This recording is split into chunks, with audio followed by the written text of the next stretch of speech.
नजारा है, एक तारा चमका है।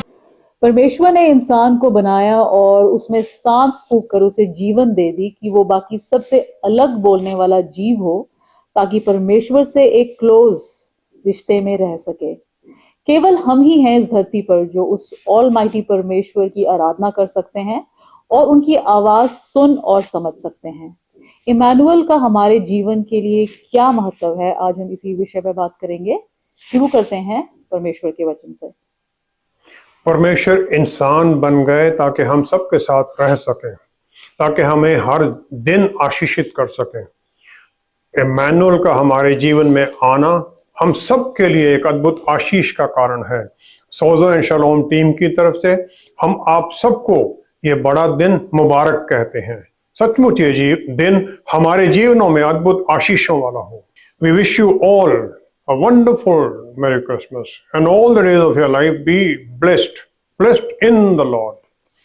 परमेश्वर का वचन हमने चुना है यशायाह नबी की पुस्तक का 7वां अध्याय उसकी 10वीं आयत से। यहाँ इस प्रकार लिखा है, फिर यहोवा ने आहाज से कहा, अपने परमेश्वर यहोवा से कोई चिन्ह मांग, चाहे वह गहरे स्थान का हो या ऊपर आसमान का हो। आहाज ने कहा, मैं नहीं मांगने का और मैं यहोवा की परीक्षा नहीं करूंगा। तब उसने कहा, हे दाऊद के घराने सुनो, क्या तुम मनुष्यों को उकता देना छोटी बात समझकर अब मेरे परमेश्वर को भी उकता दोगे? इस कारण प्रभु आप ही तुमको एक चिन्ह देगा। सुनो, एक कुमारी गर्भवती होगी और पुत्र जनेगी और उसका नाम इमैनुअल रखेगी। परमेश्वर का वचन पढ़े और सुने जाने से आशीष हो। आमीन। सब लोग परमेश्वर को किसी न किसी तरह से प्रसन्न करने में लगे हुए हैं कि उनके निकट होकर अपनी इच्छाओं को पूरा करने की आशीष पाएं। इमैनुअल शब्द का एक विश्वासी के लिए क्या अर्थ है? उत्पत्ति पहले में परमेश्वर ने सब कुछ बनाया अपनी इच्छा जाहिर की बोलकर। वो बोले और सब कुछ बनने लग गया। और फिर हर एक स्टेप पूरा करने के बाद में उन्होंने सब कुछ देखा और कह दिया अच्छा है, और उनमें कोई फ्लॉ, कोई कमी नहीं मिली। और फिर परमेश्वर जो परफेक्ट है, उनकी क्रिएशन भी पूरी तरह परफेक्ट। उत्पत्ति पहला अध्याय 27 और 31 आयत में जब पूरा वो काम खत्म हो गया क्रिएशन का, तब परमेश्वर ने इंसान को अपने अक्स और अपने रूप में बनाया। उन्होंने उसे मेल और फीमेल बनाया और फिर उन्होंने परमेश्वर ने इंसान को आशीष दी और उसे धरती की हर चीज के ऊपर रूलर बना दिया, अपना रिप्रेजेंटेटिव बनाकर। और फिर परमेश्वर ने सब कुछ देखा कि सब कुछ सुंदर है, अद्भुत है, वेरी गुड है। उत्पत्ति दूसरा अध्याय 7वीं 8वीं आयत में। और फिर सेकंड नैरेटिव आता है क्रिएशन ऑफ मैन का। परमेश्वर ने धरती की उस डस्ट से, मिट्टी से इंसान को बनाया, फिर उसके नथनों में सांस फूंक दी ताकि वो जीवता पुरुष बन जाए। इब्रानी भाषा का शब्द यात्सार इस्तेमाल किया गया है, जिसका मतलब फॉर्म या फैशन या बनाना, और चय नफेश है जिसका मतलब जीवन देना या जीवता बन जाना। तब यहोवा परमेश्वर ने पूर्व की ओर अदन में एक वाटिका लगाई और वहां आदम को जिसे उसने रचा था रख दिया। वही शब्द यात्जार जिसका मतलब फॉर्म था, वही यहाँ इस्तेमाल किया गया है और उस इंसान को अदन बाग में रख दिया गया। इसका मतलब है कि वो इंसान अभी पूरी तरह डेवलप नहीं हुआ था, उसको ट्रांसफॉर्मेशन की जरूरत थी। और उत्पत्ति 3:8 के अनुसार उसे बदलना था पूरी तरह से वो जीवता पुरुष बनने के लिए। और जो परमेश्वर की हर रोज वहां बाग में आदम और ईव से मुलाकात के लिए शाम को आते थे, उसका मतलब यही था कि उनको वो सब कुछ सिखाया जा सके, क्योंकि आदम और ईव को बच्चे नहीं बल्कि एडल्ट बनाया गया था और उनका जो मैच्योरिटी का प्रोसेस जो लाइफ के द्वारा होता है वो नहीं हुआ था। और ये जो प्रोसेस है ये पाप के कारण, उनकी अवज्ञा के कारण रुक गया और फिर उसके बाद उन्हें बाग से निकाल दिएगा, परमेश्वर से अलग हो गए। और ये जो सिंफुल स्टेट था, इसका रिजल्ट क्या हुआ कि एब्सोल्यूट मॉरल डिग्रेडेशन होगी लोगों के अंदर, पाप बढ़ गया। उत्पत्ति 6वां अध्याय फिर 5वीं 6ठी आयत में हम देखते हैं, यहोवा ने देखा कि मनुष्यों की बुराई पृथ्वी पर बढ़ गई है और उनके मन के विचार में जो कुछ उत्पन्न होता है वह निरंतर बुरा ही होता है, और यहोवा पृथ्वी पर मनुष्य को बनाने से पछताया। God repented of having made man. जो प्रोसेस था, जो रिक्रिएशन का फिर दोबारा शुरू किया परमेश्वर ने, सब कुछ नष्ट कर दिया गया। पहला पतरस 3:20 के अनुसार नोआ के परिवार के 8 सदस्यों के द्वारा फिर दोबारा सब कुछ दुनिया में आए। परमेश्वर ने इंसान को छोड़ नहीं दिया, और जो रेस्टोरेशन की प्रोफेसी थी, जो भविष्यवाणी की गई थी कि आदमी को फिर छुड़ाया जाएगा, नजदीकी रिश्ते में डाला जाएगा, वो जो सांप के ऊपर जो श्राप दिया गया उसमें शामिल है। उत्पत्ति 3:15 में परमेश्वर ने ये कह दिया, उत्पत्ति 3:15 में परमेश्वर ने कहा, मैं तेरे और स्त्री के बीच में और तेरे वंश और इसके वंश के बीच में और बैर उत्पन्न करूंगा, वह तेरे सिर को कुचल डालेगा और तू उसकी एड़ी को डसेगा। Seed of the woman will have enmity with seed of the serpent. Seed of the woman जो परमेश्वर ने कहा, तो वो वोमन का है, इसका मतलब आदमी का रोल उसमें नहीं था। और ये पूरी तरह से फिर जाहिर हो जाता है जो प्रॉफिट आइज़ाया को जो भविष्यवाणी दी गई। परमेश्वर ने अब्राहम को चुना ताकि उसके जो वंशज हैं वो परमेश्वर को दुनिया के सामने जाहिर करें, उसे रिप्रेजेंट करें। लेकिन यहूदी लोग उसमें फेल हो गए और वो काम पूरी तरह नहीं कर सके, और पाप के कारण वो भटक गए। तो परमेश्वर ने फिर एक और रास्ता चुना कि एक इंसान को बनाया जाए जो कि उनकी उस पाप भरी जिंदगी में से उन्हें निकाल कर परमेश्वर के साथ जोड़े, नजदीकी रिश्ते में जोड़े। यशायाह नबी की पुस्तक 7वां अध्याय 14वीं आयत में फिर परमेश्वर ने अपनी प्लान जाहिर की उस रिडेम्पशन के बारे में। तो यशायाह नबी को कहा गया, परमेश्वर ने कह दिया, देखो प्रभु आप ही तुमको एक चिन्ह देंगे, सुनो एक कुमारी गर्भवती होगी और पुत्र जनेगी और उसका नाम इम्मानुएल रखेगी। इम्मानुएल का मतलब है परमेश्वर हमारे साथ, गॉड विद अस। और ये एक जो भविष्यवाणी थी, ये परमेश्वर की प्लान के बारे में थी कि उनका पुत्र हमारा गोयल या हमारे किंजमैन रिडीमर, हमारे नजदीकी रिश्तेदार बनकर आएंगे। और ये जो शब्द है इम्मानुएल, ये पवित्र वचन में सिर्फ 3 ही बार इस्तेमाल किया गया है। दूसरी बार ये यशायाह 8:8 आयत में आता है। इसी प्रकार दो वर्सेस 8-10 में भी उसको लिखा गया है। सेम इम्मानुएल नहीं, लेकिन उसका रेफरेंस है। और जो प्रोफेसी मत्ती 1:23 आयत में दी गई, मत्ती पहला अध्याय उसकी 23 आयत में, यही फिर वहां पर बता दिया गया इम्मानुएल। और जो गर्भवती कुंवारी होना है इम्पॉसिबल है, ये किसी भी तरह से हो नहीं सकता है जब तक कि परमेश्वर वो ना करे।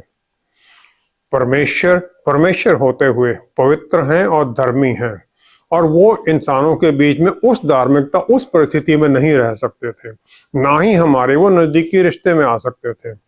परमेश्वर इंसान बन गए ताकि हमें वो दिखा सके पवित्रता और धर्मी जीवन जो कि जिया जा सकता है इंसान बनकर। कोई प्यार कर सकता है और परमेश्वर को प्यार करते हुए उनकी हर बात को मान सकता है और उनकी प्रार्थना में जुड़ सकता है, पर्सनल बेनिफिट के बिना भी दूसरों को भी प्यार कर सकता है, ताकि उनके दूसरों के लिए फिर दुख भी उठा सकता है। परमेश्वर ने ये पूरा सब कुछ जाहिर कर दिया अपने बेटे के द्वारा, और जो उनका प्यार है हम सब के लिए वो प्रभु यीशु में जाहिर हुआ। जो यहूदी मिस्टिक हैं, यहूदी जो मिस्टिसिज्म है, उस कबाला के अनुसार परमेश्वर ने सब कुछ बनाने से पहले उन्हें अपने आप को इस पूरे ब्रह्मांड में से पीछे हटाना पड़ा। उन्होंने अपनी महिमा को संकुचित कर दिया और फिर एक खाली स्पेस क्रिएट कर दिया। उस खाली स्पेस में, खाली जगह में उन्होंने फिर खाली जगह इसलिए बनानी पड़ी क्योंकि उनकी परफेक्शन में कोई और चीज तो आ ही नहीं सकती है, उनमें कुछ भी ऐड नहीं हो सकता है उनकी हजूरी में। तो वो जो खाली जगह थी, जो डार्क स्पेस था, परमेश्वर ने उसने अपनी महिमा की रोशनी की एक किरण डाली, और फिर उस रोशनी के साथ उनके पवित्र आत्मा परमेश्वर सब कुछ बनाने लग गए। और जो उसमें जो बनाया गया वो उनके वचन के द्वारा, उस रोशनी में जो वचन आया उसके द्वारा वो बनाया गया। जो बीम ऑफ लाइट है, वो जो रोशनी की जो किरण है, वो परमेश्वर के पुत्र है, क्योंकि उनका ओरिजिन परमेश्वर से, पिता से आ रहा है, उनके पुत्र है वो।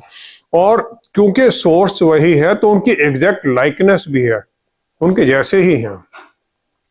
जो परमेश्वर की नजदीकी रिश्ता फिर जो बनने लगता है इंसानों के साथ, वो पहले शुरू हुआ डेली विजिट अदन बाग में आदम और ईव के साथ। वहां पर वो उनसे मिलने आते थे और आदमी को बनाया गया था अर्थली और स्पिरिचुअल दोनों रियाम्स में रह सके, ताकि वो परमेश्वर से देख सके। जब तक उनमें पवित्रता थी तो वो परमेश्वर की उस स्वर्गीय प्रेजेंस में जा सकते थे। लेकिन जब पाप आया तो डर आ गया और फिर इंसान परमेश्वर से डरने लग गया कि कहीं मुझे सजा ना दे परमेश्वर। जो इमानुएल नाम है, ये परमेश्वर की उस हजूरी को, उनकी महिमा को हमारे साथ होने के बारे में मैनिफेस्ट उसको बताता है। और फिर उसके द्वारा परमेश्वर बंधुआई से अपने लोगों को छुड़ाते हैं। जो लार्जर एप्लीकेशन है इस प्रोफेसी का, वो है अपने लोगों का छुटकारा। छुटकारा किससे? पाप की दास्ता से, मौत से और शैतान के शिकंजे से छुड़ाना। और इसलिए फिर मसीहा का जन्म होता है। मसीहा इनकारनेट गॉड है, परमेश्वर है शरीर में, और वो यीशु मसीह है। ऑल अलोंग यहूदी लोगों की जो हिस्ट्री है उसमें लोगों के साथ, यहूदी लोगों के साथ परमेश्वर थे। उनका वायदा था कि मैं ना तुम्हें छोड़ूंगा ना त्यागूंगा। जो उनकी विजिबल प्रेजेंस थी, पहले पिलर ऑफ क्लाउड था, बादल का खंबा था, और रात में वो रोशनी आग का खंबा उनके साथ होकर चलते थे, निर्गमन 13:21 के अनुसार। परमेश्वर के पुत्र का जन्म होना उसी वायदे को पूरा करता है कि मैं तुम्हारे साथ रहूंगा। मत्ती 18:20 में प्रभु यीशु ने अपनी मिनिस्ट्री के दौरान लोगों को ये, हम सबको एश्योरेंस दे दी वहां डिसाइपल्स को, कि जहां 2 या 3 मेरे नाम में होंगे उनमें मैं होऊंगा। तो उन्होंने एश्योरेंस दी, मैं तुम्हारे साथ ही रहूंगा।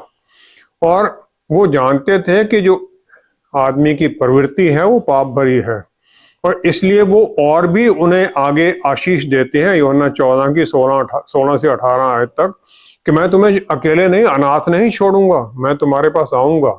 और इससे पहले उन्होंने एक और आशीष दे दी कि मैं पिता से विनती करूंगा कि वो तुम्हारे लिए, चेलों के लिए, एक और सहायक भेजेंगे ताकि वो तुम में रहे सदा के लिए।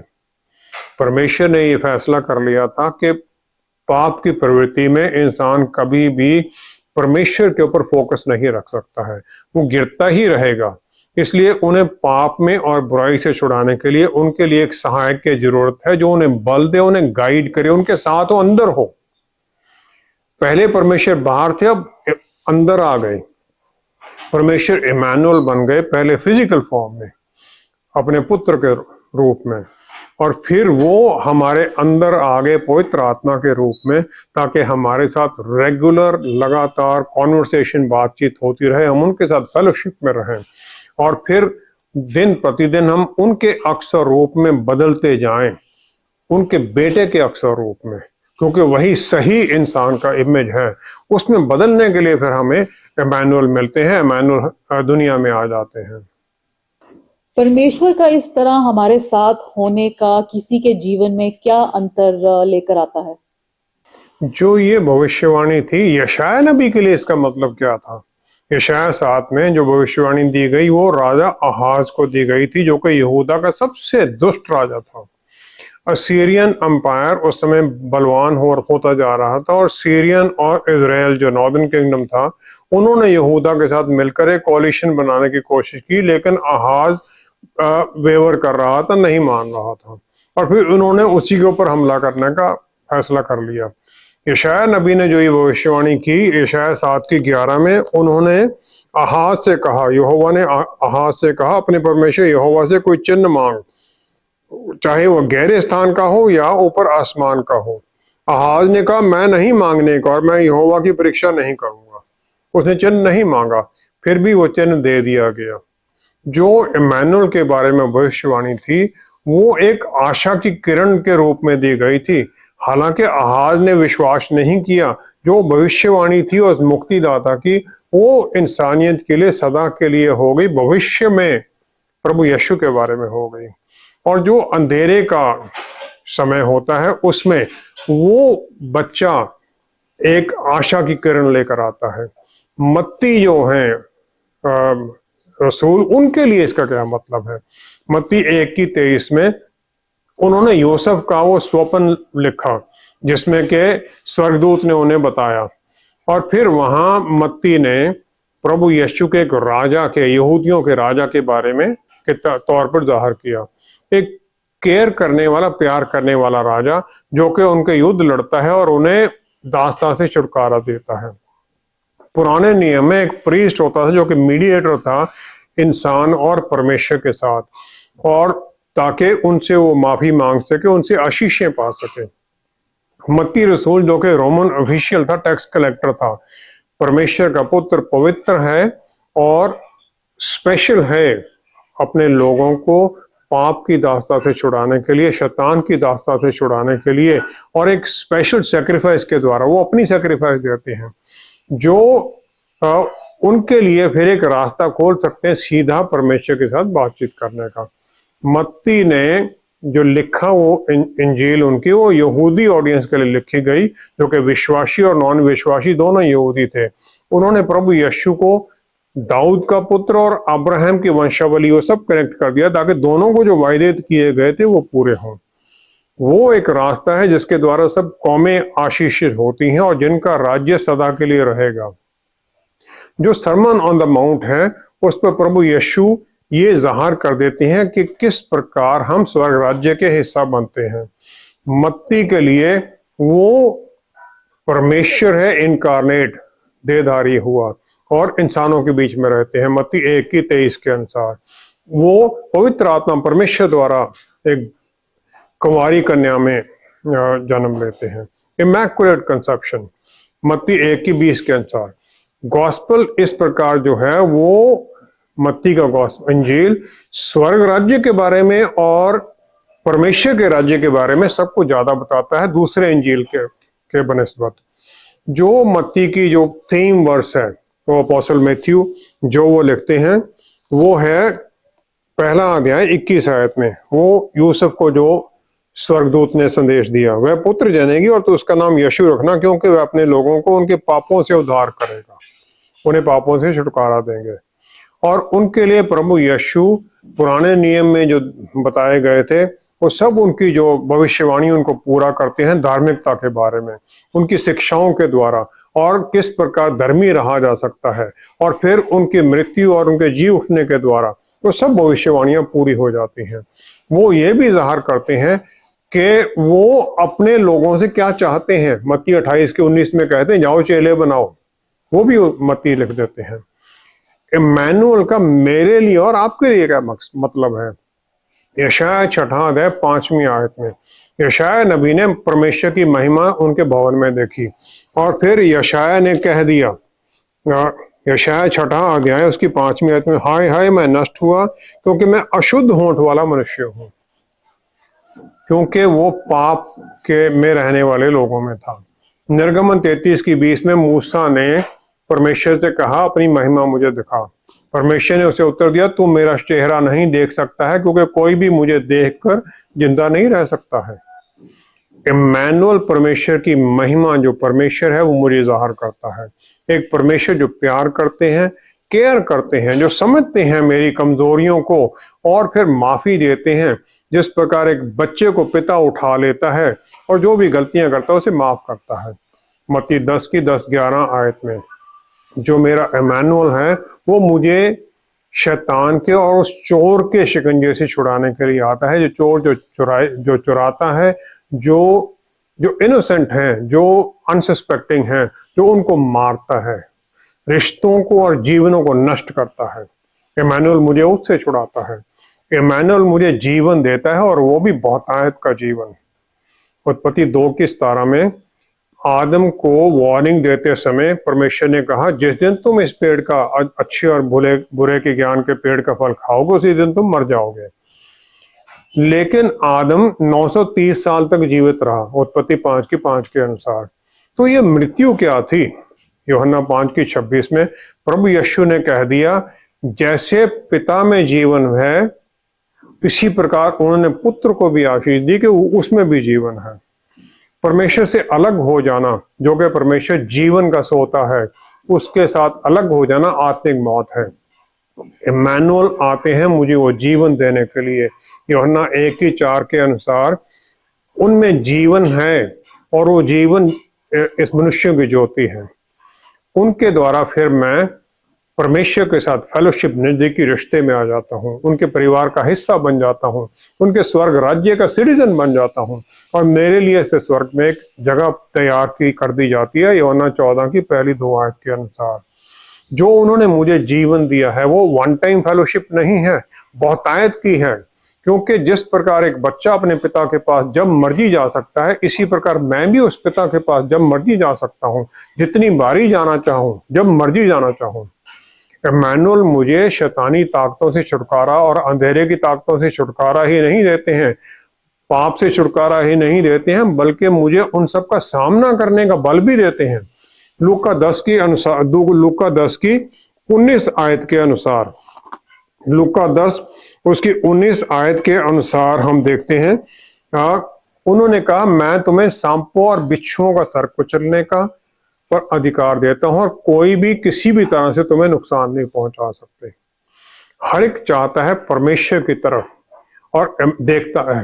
इम्मानुएल ने मुझे चुना है आशीष देने के लिए। लोग चाहते हैं परमेश्वर से मिलने के लिए, इम्मानुएल ने मुझे चुना है ताकि मैं उनकी अधीनगी में, उनकी उस स्वर्गीय अथॉरिटी के अधीनगी में जीवन जीऊं। राजाओं का राजा, प्रभुओं का प्रभु, वो आए हैं मेरे साथ होने के लिए, हम सबके साथ होने के लिए, उनके सब्जेक्ट बनाकर नहीं बल्कि उनकी भेड़ें बनकर, ताकि वो हमारी ध्यान रख सकें और हमें उस बहुतायत के जीवन में, बहुतायत और शांति के स्थान पर ले जा सकें। जो पुराने नियम में परमेश्वर के बारे में कहा गया था, इम्मानुएल ने वो सब पूरा कर दिया। जैफनाया 3 अध्याय उसकी 17वीं आयत, जैफनाया 3 अध्याय उसकी 17वीं आयत में लिखा गया है, सपन्या, तेरा परमेश्वर तेरे यहोवा तेरे बीच में है, वह उद्धार करने में पराक्रमी है, वह तेरे कारण आनंद में मगन होगा और ऊंचे स्वर से गाता हुआ तेरे कारण मगन होगा। वो मेरे पापों में मुझे निकालता है और मुझे डांटता नहीं है, माफी देता है और आनंदित होता है। इम्मानुएल जो एक भेड़ गुम हो जाती है, उसे ढूंढने के लिए जाता है और उसे पाने पर अपने कंधों पर उठाता है और आनंद मनाता हुआ वापस आता है। वो गुस्से में डांटता नहीं है, लेकिन एक पिता की तरह जो बच्चा गिर जाता है उसे उठाता है, प्यार करता है, फिर उसे बल देता है, सिखाता है अपने रास्तों में चलने के लिए। ऑल अलोंग उसका प्यार उसके गीतों में जो हमारे लिए वो गाते हैं, परमेश्वर हमारे लिए गाते हैं, आनंदित होते हैं। और हमारे अंधेरे में, डिप्रेशन में, बीमारी में, कमजोरी में, कमी घटी में, सब जगह हम देखते हैं परमेश्वर पुकारता है कि अपने बोझ मेरे ऊपर छोड़ दो। क्या आप उसे देखते हैं? क्या इस रूप में क्या आप उसकी बात सुनते हैं?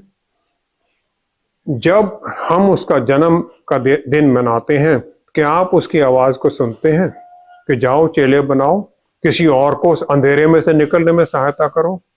क्या आपने पवित्र आत्मा परमेश्वर के द्वारा उसकी प्रेजेंस को महसूस किया है, जो कि हम दिन प्रतिदिन उनके अक्स में बदलते जाते हैं? वो मास्टर बनकर नहीं आते हैं, लेकिन एक दास राजा बनकर आते हैं, हमें मित्र बनाने के लिए, हमें हर तरह से सहायता करने के लिए, हमारे साथ रहने के लिए। उन्होंने हमारा प्रवृत्ति, हमारा जीवन अपने ऊपर ले लिया ताकि हमें अपनी नेचर में बदल सके, ताकि हमारे साथ वो अपनी ब्यूटी, अपनी महिमा शेयर कर सके और उनकी फिर उस बहुतायत में हम, उनकी कमी में हम फिर अमीर हो जाएं। यूहन्ना 14 की 20 के अनुसार वो पिता और पुत्र एक हैं स्वर्ग में, और उन्होंने मुझे भी अपने बीच करके एक कर लिया है, और हमारी प्रवृत्ति में, पाप की प्रवृत्ति में उन्होंने हमें चुना है। हमें हमारे साथ होते हुए किश्ती में सोने के लिए नहीं है, लेकिन इस जीवन के रास्ते में हमारे साथ चलकर उनका हाथ पकड़कर हमें सहायता करके उस रास्ते पर चलने में सहायता करने के लिए है। इम्मानुएल हम सब के लिए एक वो चरवाहा है जो हमें हर तरह से आशीषित करता है। जो लोग प्रभु यीशु को नहीं जानते उनके लिए इम्मानुएल का अर्थ क्या है और उनके साथ वो किस तरह हैं? यूहन्ना 15 की 16 आयत में प्रभु यीशु ने कहा, तुमने नहीं, मैंने तुम्हें चुना है। और ये कोई संयोग नहीं है कि आप ये प्रोग्राम आज देख रहे हो, ये परमेश्वर की प्लान के अनुसार है। प्रकाशित वाक्य 3 अध्याय 20वीं आयत में इम्मानुएल इस दुनिया में है और वो सबको पुकारते हैं। वो कहते हैं, देख मैं द्वार पर खड़ा हुआ खटखटाता हूँ, यदि कोई मेरा शब्द सुनकर द्वार खोलेगा तो मैं उसके पास भीतर आकर उसके साथ भोजन करूंगा और वह मेरे साथ। भोजन करना फेलोशिप होता है, नजदीकी रिश्ता होता है, अपने मन की बातें बताने के बारे में होता है, और वही वो चाहते हैं हमारे साथ। प्रभु यीशु नम्र हैं, प्यार करने वाले हैं और किसी के ऊपर जबरदस्ती नहीं करते हैं। वो ये नहीं कहते कि मुझे तुम बुलाओ, जरूर बुलाओ। लेकिन ये जो अनुग्रह का जो समय है ये अनंत काल के लिए नहीं है, किसी समय एक आएगा जब फिर न्याय होगा। प्रकाशित वाक्य 20 की 15 आयत के अनुसार जिनके नाम उस पुस्तक में लिखे हुए, जीवन की पुस्तक में लिखा हुआ नाम मिलेगा, वह आग की झील में डाला जाएगा, वो नरक में जाएंगे। ये क्लियर है। और उस समय सबको अपना हिसाब देना होगा। अभी ही समय है कि हम द्वार खोलें और देखें उन्हें और बुला लें अपने जीवन के अंदर, अपना परमेश्वर उन्हें माने, उनके लोग बन जाएं। और वो कोई डिमांडिंग गॉड नहीं है, आशीष देने वाला परमेश्वर है। ये इम्मानुएल पूरी तरह से परमेश्वर है, पूरी तरह से इंसान है, ताकि हमें वो समझते हैं, हमारे दुखों को, खुशियों को सब समझते हैं वो। और वो हमारी तरफ किसी रंग भेद या जाति पाति मुल्क के अनुसार नहीं देखते हैं, सबको आशीष देने वाले हैं। और वो यूहन्ना 4 के अनुसार वो गए सामरी लोगों के पास, जो कि जिन सामरियों को यहूदी लोग नफरत करते थे। वहां उस औरत को उन्होंने आशीष दी और उस औरत के द्वारा पूरे गांव में लोगों ने विश्वास किया। और फिर उन सब ने कह दिया, हाँ ये परमेश्वर का पुत्र है जो कि जगत का उद्धार करता है। हमारे पास एक चॉइस है कि हमने क्या करना है, उसको बुलाना है या नहीं बुलाना है। रूथ 1 अध्याय उसकी 16वीं आयत में, रूथ मोआबाइट की थी, मोआबाइटस थी। उसके पति की मृत्यु होगी, उसके सास के पति की मृत्यु, सास और बेटे दोनों की मृत्यु होगी। जब वो बेथलेहम जाना चाहती है उसकी सास, तो उसने बोला कि तुम वापस चले जाओ अपने लोगों के बीच में, क्योंकि मोआबाइट में तुम हो, यहीं रहो। लेकिन रूथ ने उसे जवाब दिया, उसने कहा तुम मुझसे ये विनती ना करके मुझे त्याग या छोड़कर लौट जा, क्योंकि जिधर तू जाए उधर मैं भी जाऊंगी, जहां तू टिके वहां मैं भी टिकूंगी। तेरे लोग मेरे लोग होंगे और तेरा परमेश्वर मेरा परमेश्वर होगा। जहां तू मरेगी वहां मैं भी मरूंगी और वहां मुझे मिट्टी दी जाएगी। रूथ ने ये विश्वास कर लिया और आ गई उस परमेश्वर पर विश्वास करके। और फिर वो मत्ती 1 की 5-6 के अनुसार प्रभु यीशु की वंशावली में आ गई। वो दाऊद की ग्रैंड मदर है। रूथ का बेटा है ओबेज, ओबेज का बेटा है यशी, यशी का बेटा है दाऊद। और फिर दाऊद के घराने में प्रभु यीशु आते हैं। अब हमें ये देखना है, सलीब के ऊपर 2 क्रिमिनल थे। एक ने कह दिया लूका 23 की 42-43 के अनुसार, प्रभु जब आप अपने राज्य में जाओ तो मुझे याद रखना। उन्होंने कह दिया मैं तुझे सच कहता हूं, आज ही तू मेरे साथ स्वर्ग में होगा। फ्री विल है कि हम, जो एक कैदी था, जो एक क्रिमिनल था, उसने तिरस्कार कर दिया, दूसरे ने उसे मान लिया। क्रिमिनल अब सब हैं, पाप हम सब करते हैं। अगर हम चुन लेते हैं, उसे अपना इम्मानुएल बना लेते हैं, तो वो हमें छुटकारा देने के लिए तैयार है। और क्या हम जो विश्वासी हैं, हमारे लिए क्रिसमस के दिन क्या है ये? क्या हम सिर्फ इसलिए आते हैं कि बस भजन गाए और चले गए? इम्मानुएल हमारे साथ है, हमारे भीतर है, हमारी गवाही चाहता है दूसरों के सामने। क्या हम किसी और को विश्वास में उस अंधेरे से रोशनी में लाने के लिए आगे बढ़ते हैं? अगर ये करते हैं तो क्रिसमस सचमुच हमारे लिए सही है। तो इम्मानुएल हमारे साथ भी है, हमने उसका हाथ पकड़ा हुआ है और हम उसके दिखाए रास्तों पर चल रहे हैं। नहीं तो फिर हम भी इम्मानुएल से अलग खड़े हैं, चाहे हम विश्वासी हैं चाहे नहीं हैं, हमें भी फिर उसके दिखाए रास्तों पर चलना है। तभी वो सही मायने में हमारे इमैनुअल बन जाते हैं। आइए हम प्रार्थना करें। पिता परमेश्वर, क्या ही धन्य हैं आप, आपने अपने प्यारे बेटे को, परमेश्वर को इंसान बना दिया ताकि वो हमारे सहभागी हो जाएं, हमारे साथ हो जाएं, हमारे पापों से हमें छुड़ाने के लिए आपने उन्हें भेजा ताकि हमारे लिए वो कुर्बान हो जाएं। इमैनुअल ने फिर हमें अनाथ नहीं छोड़ा, पवित्र आत्मा परमेश्वर आपने हमें दे दिए। परमेश्वर हमारे भीतर है, हमारे साथ है। आज प्यारे पिता, ये दिन उनके जन्म का जब हम मनाते हैं तो हम ये स्मरण करें कि हाँ, उस परमेश्वर ने जो हमारे भीतर है हमारे लिए क्या किया, और फिर हम उनकी पवित्र रोशनी में आगे बढ़े, दूसरों के लिए भी उसी इमैनुअल को दूसरों पर जाहिर करने की भी कोशिश करें। पिता परमेश्वर सब कुछ प्रभु यीशु के पवित्र नाम में मांगते हैं। आमीन, आमीन, आमीन। परमेश्वर ने अपने पुत्र को इस धरती पर हमारे साथ और हमारे अंदर रहने के लिए भेज दिया ताकि हम उनकी अद्भुत रोशनी में अपना जीवन व्यतीत करें। फिर इमैनुअल हमारे जीवन में आनंद और खुशी केवल धरती पर इस जीवन में ही नहीं बल्कि अनंत काल के लिए अपने साथ रखने की आशीष भी देते हैं। क्या आपने उन्हें अपना इमैनुअल मान लिया है? We wish all of you a very Merry Christmas. Thank you so much for watching. See you next time. Stay blessed. Shalom.